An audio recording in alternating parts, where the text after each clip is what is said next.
¿Existe la filosofía latinoamericana? Un pensamiento periférico es un pensamiento situado. Europa se arroja sobre América Latina la herencia de los pueblos originarios, los proyectos de nación, el porqué de este pensamiento, el rechazo al colonialismo, la unión latinoamericana, la lucha de clases en Argentina, países subalternos, marginados, que no han participado de la centralidad de la historia. América Latina, filosofía y colonialismo. Encuentro 12. El marxismo en América Latina 2. Salvador Allende. 1. La vía pacífica. 2. El golpe. 3. La esencia del hombre y la violencia. 4. La historia es nuestra.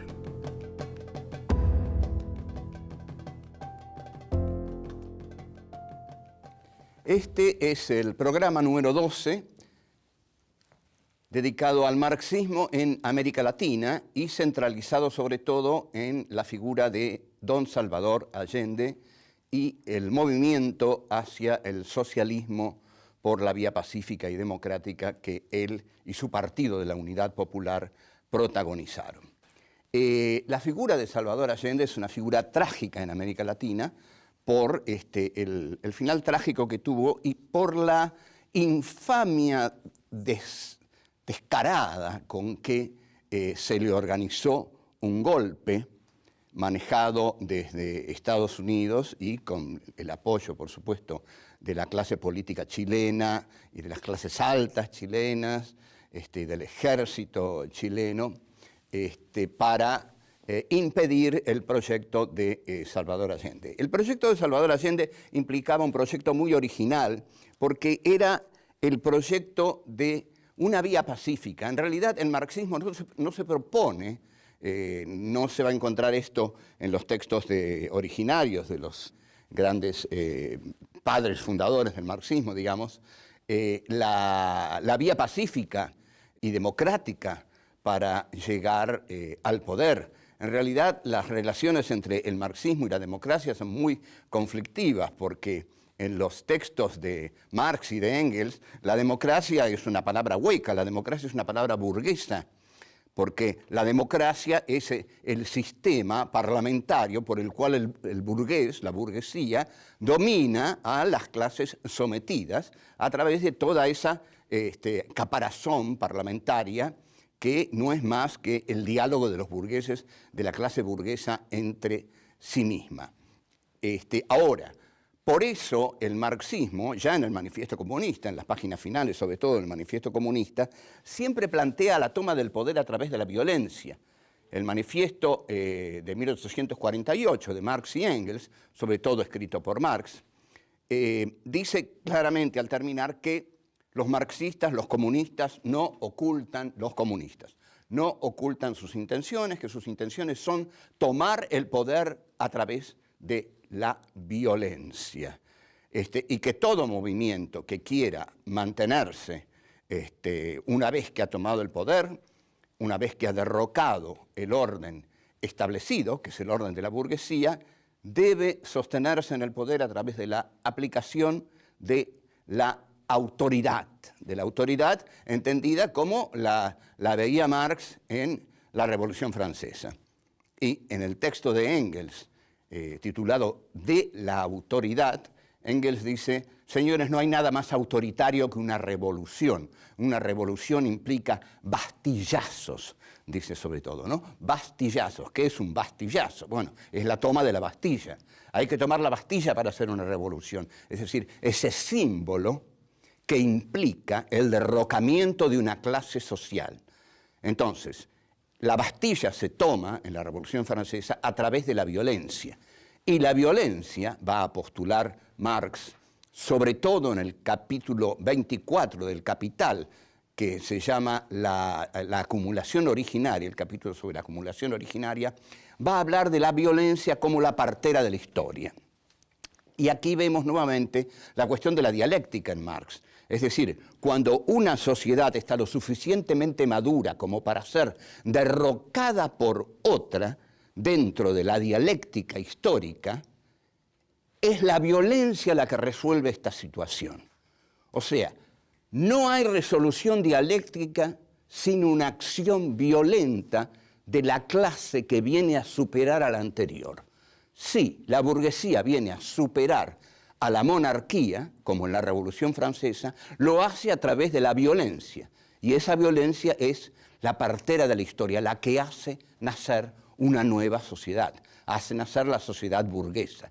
La sociedad burguesa no bien nace, engendra al proletariado industrial. Y este proletariado industrial, en determinado momento, se alza en armas violentamente contra la vieja sociedad, y es entonces la violencia la que va a hacer que el proletariado derroque a la burguesía.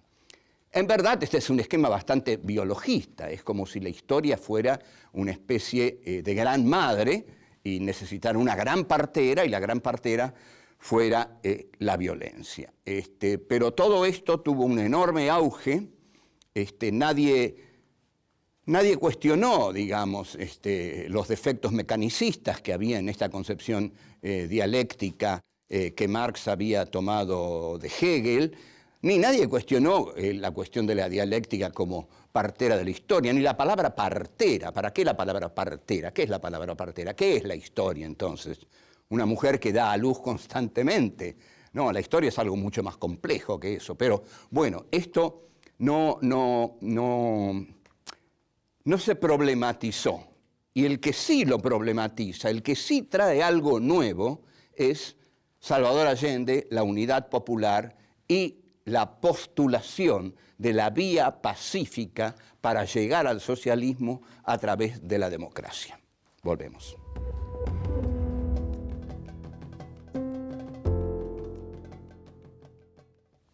Desde que Allende asume, es impresionante la velocidad vertiginosa con que empieza a prepararse el golpe. Casi podríamos decir el mismo día, porque ya se estaba preparando desde antes. Es decir, ¿qué vamos a hacer si gana este comunista? Y lo que van a hacer si gana ese comunista es preparar un golpe de Estado para tirarlo, porque no pueden tolerar que haya otro comunista en América Latina. Y esta es una muy buena advertencia para los que creen que la revolución cubana era exportable. No era exportable. Estados Unidos no iba a tolerar otro Castro en América Latina. Entonces, en ese momento gobernaba un señor ampliamente detestable, que era Richard Nixon, junto a otro señor que era peor todavía, que era Henry Kissinger, que en mi opinión y en la de muchos es el más grande criminal de guerra que anda suelto. Entonces, lo que se prepara ahí es una reunión inmediata entre Nixon, Kissinger y el diario El Mercurio, que es llamado el decano de la prensa chilena y que es el diario de los Edwards. También viajan inmediatamente a Washington la ITT, la Pepsi, miren qué cosa más linda, tan fresca, ¿no? Bueno, no, la Pepsi es una compañía muy multinacional como la Coca-Cola. No sé por qué no viajó la Coca-Cola. Bueno, viajan la ITT, la Pepsi y el Chase Manhattan Bank para ver inmediatamente a Nixon. Nixon directamente lo que denomina a Allende constantemente una y otra vez, ese son of a bitch, ese hijo de puta. Eso es el delicado vocabulario que Nixon le dedica a Allende. Estamos en medio de la Guerra Fría, no hay que olvidar esto. La Guerra Fría se dio entre dos grandes bloques, Estados Unidos y la Unión Soviética, pero Estados Unidos y la Unión Soviética se suponía que no se iban a agredir entre ellos por el poder atómico que cada uno tenía. Entonces, al no poderse agredir los dos grandes bloques de la Guerra Fría, las guerras calientes se daban en la periferia. Vietnam, por ejemplo, Vietnam, Argelia, Eran todas guerras calientes de la Guerra Fría. Eran todas guerras visualizadas por Occidente como guerras contra el marxismo. La guerra contra el Frente de Liberación Nacional argelino, los generales franceses lo dicen claramente. Nosotros no estamos peleando una guerra colonial aquí, estamos peleando una guerra contra el marxismo. Lo mismo que en Vietnam. Hay que frenar el marxismo, que Vietnam del norte no se apodere de Vietnam del sur, frenar el marxismo. Ahora bien, lo que ocurre también es que Allende para, Allende para el bloque norteamericano y para el poder chileno que está aliado a ese bloque, representándolo ahí, ¿no? En el lugar donde se da lo caliente de la Guerra Fría, Allende comienza a tomar una serie de medidas que indican un camino ya muy preocupante para las clases hegemónicas hacia el socialismo. La nacionalización del cobre es un hecho decisivo. Chile nunca había nacionalizado el cobre. El cobre pertenecía al libre mercado, pero no pertenecía al Estado propietario del cobre. Esa medida de estatización determina, a su vez, un muy metódico plan de desestabilización. Hay que desestabilizar al gobierno de Salvador Allende. Hay que tirarlo. Nixon le niega cualquier crédito, por supuesto que le niega créditos. Y los sectores de la izquierda le van a criticar que Allende pida un crédito a Estados Unidos. Acá, cuando Perón pide un crédito a Estados Unidos en 1973, la revista El Descamisado de los Montoneros saca un título muy coherente y muy trágicamente gracioso, que es el siguiente. ¿Qué pasa?, decía el título. ¿Los yanquis nos financian la liberación? Bueno, no estaba mal la pregunta. ¿Ahora los yanquis nos financian la liberación?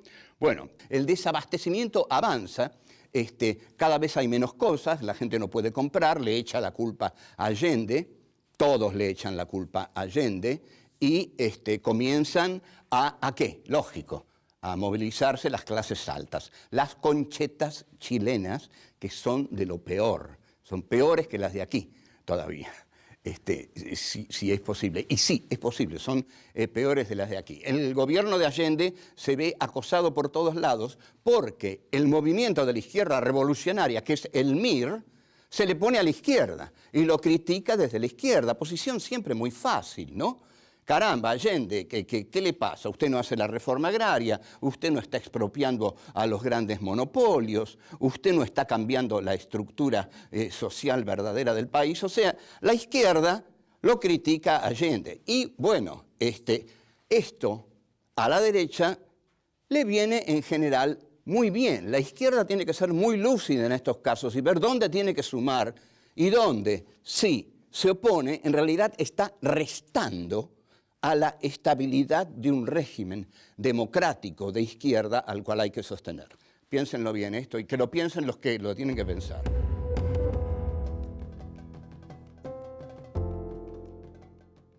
Allende cae en 1973.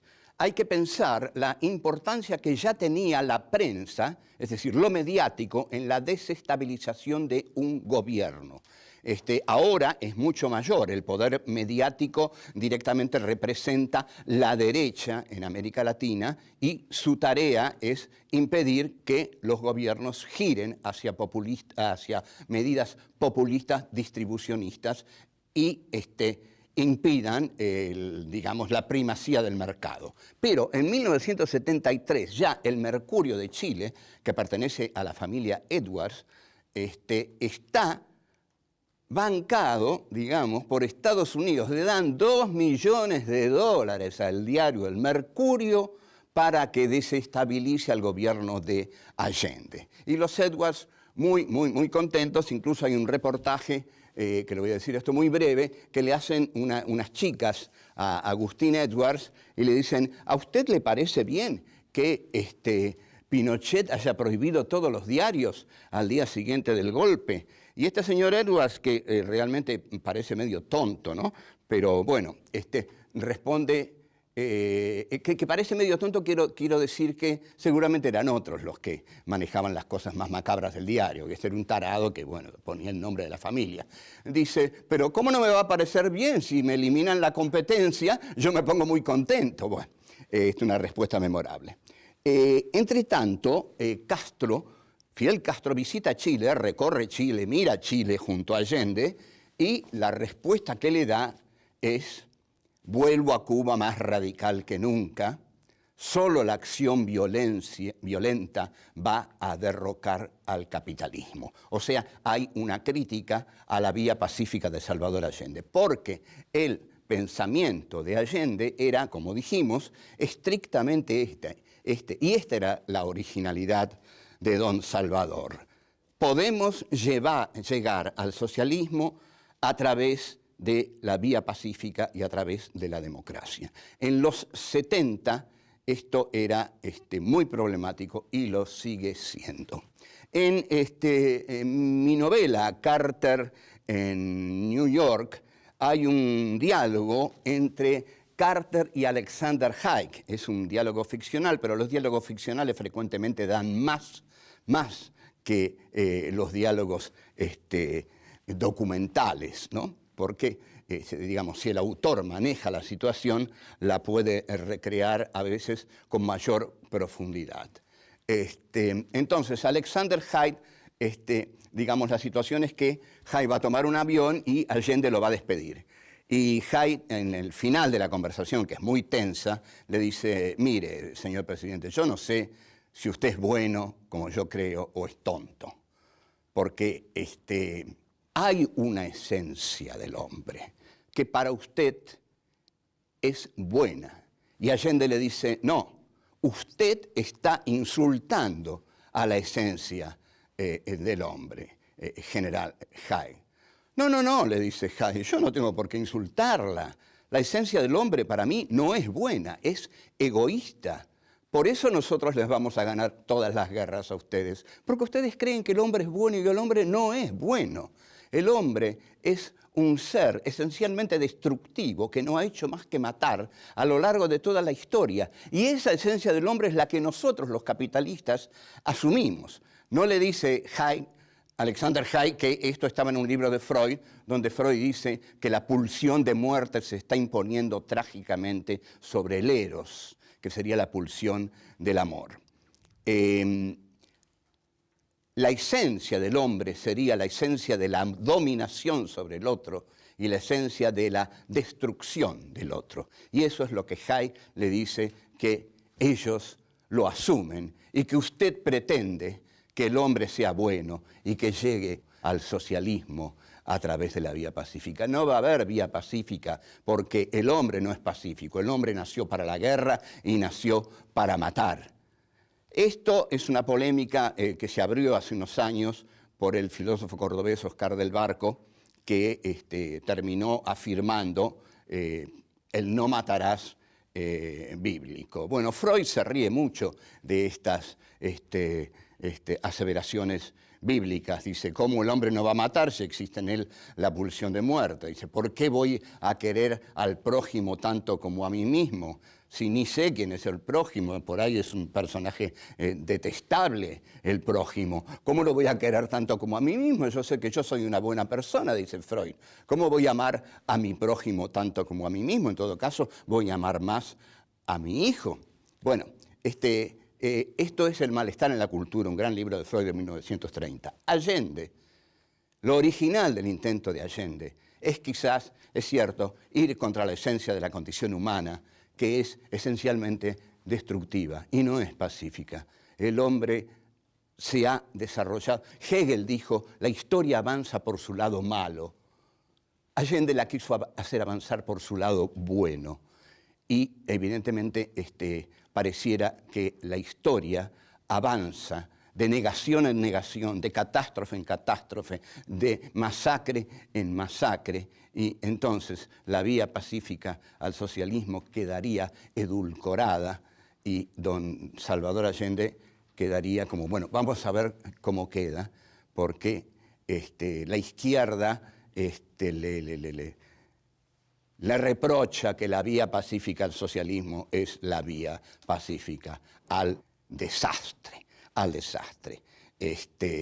Y bueno, vamos a ver después qué es lo que opina don Salvador Allende, una de las figuras más puras, más formidables del pensamiento de América Latina. Vuelvo.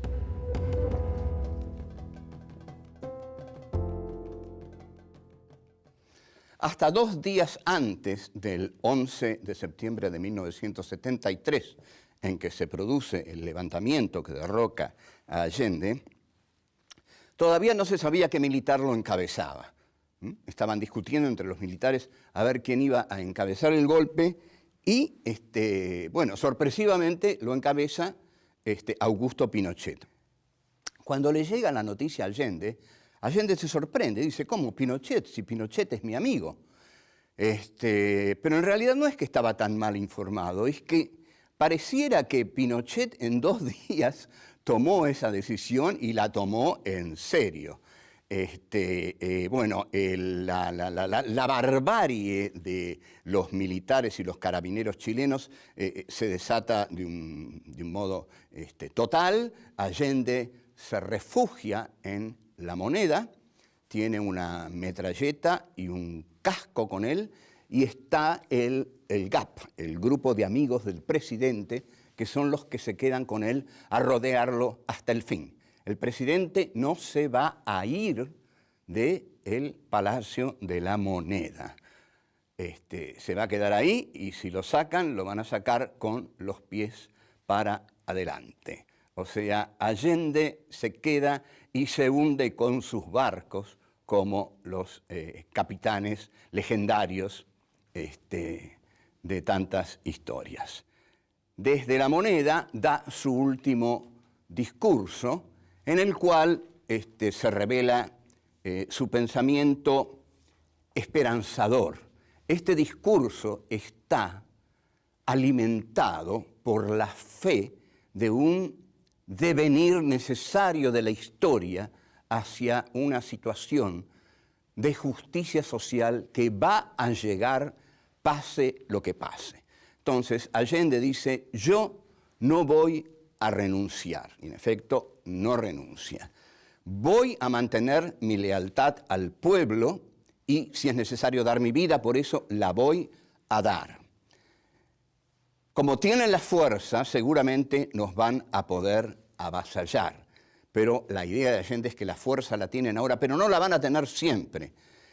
¿Por qué? Porque aquí está la cosa, no se detienen los procesos sociales. Y esta es la gran discusión. Sí se detienen los procesos sociales. La fuerza detiene los procesos sociales. Hay una frase de Sartre que menciono siempre, y la debo haber mencionado en algún momento, que dice, la descolonización está en marcha, lo único que pueden hacer nuestros mercenarios es demorarla. No, pueden hacer mucho más los mercenarios. En Chile abortaron por completo el proyecto de Allende. Y Allende insiste, la historia la hacen los pueblos y es nuestra. ¿Qué es lo que piensa Alexander Haig? Que la historia es nuestra, dice Nixon y Alexander Haig y el bloque occidental. No la hacen los pueblos, la hacemos nosotros, con nuestras armas, con nuestro poder, con nuestros marines, pero la historia es nuestra. Allende denuncia que su caída se debe al capital multinacional y a la alianza del capital multinacional con los sectores más poderosos del interior de Chile. Esos sectores poderosos son los de siempre, es decir, son los intereses financieros aliados a los intereses multinacionales. Ustedes imaginen que en la ITT, el Chase Manhattan Bank, tenían intereses ahí, tenían intereses también chilenos. Y Allende sigue insistiendo en decirle, claro, es un mensaje final, es un mensaje esperanzador. Sepan, dice, que mucho más temprano que tarde, y acá dice una frase hermosa, sepan que mucho más temprano que tarde se abrirán de nuevo las grandes alamedas por las que pase el hombre libre. Si nosotros pensamos que el que dice esto está por morir, están bombardeando el lugar donde él dice esto, está rodeado de 12, 13 tipos que son su grupo de amigos, es admirable el coraje y la convicción moral e ideológica del hombre que está diciendo esto. Entonces el hombre que está diciendo esto sabe que va a dar su vida por una causa y sabe entonces que su sacrificio no va a ser en vano. Mi sacrificio no va a ser en vano, dice, porque la causa que yo encarno, que es la del socialismo, que puede llegar al poder por la vía pacífica y quizás en ese momento piensa que también por otra vía, no sé qué piensa en ese momento, pero lo que yo encarno es la igualdad para todos. Encarno lo contrario del capitalismo, que es un sistema de expoliación, el sistema de la desigualdad. Yo quiero la igualdad, dice Allende, y esa es la idea que esencialmente encarno. El pueblo va a tener que defenderse, pero tampoco debe sacrificarse, dice Allende, que asume que el que se va a sacrificar es él. Entonces, ahí es donde él dice su pensamiento. La historia tiene una dirección. Esa dirección es la de la final liberación de los pueblos. Los pueblos van a llegar a ser dueños de su propia historia. Y las grandes alamedas siempre van a continuar abriéndose, aún después de las grandes derrotas, para que por ellas pasen los hombres libres, que cada vez van a ser más. Por esa causa, Salvador Allende da la vida, no se escapa, no se va, se queda ahí y, en efecto, lo matan, algunos dicen que se suicida. Bueno, puede ser, si vienen 5 carabineros y están a 10 metros, me pego un tiro. Y bueno, y la conclusión entonces es que este hombre con esa cara de manso, con esa cara de tipo honesto, inteligente, moral, es un ejemplo para América Latina porque es un ejemplo de aquel que va hasta el final con sus convicciones y el final es dar su vida por la paz, ¿no? Esto es algo notable que define a don Salvador Allende. Salud, don Salvador Allende.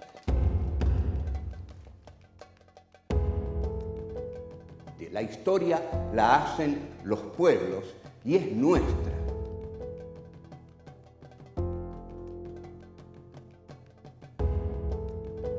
Solo la acción violenta va a derrocar al capitalismo.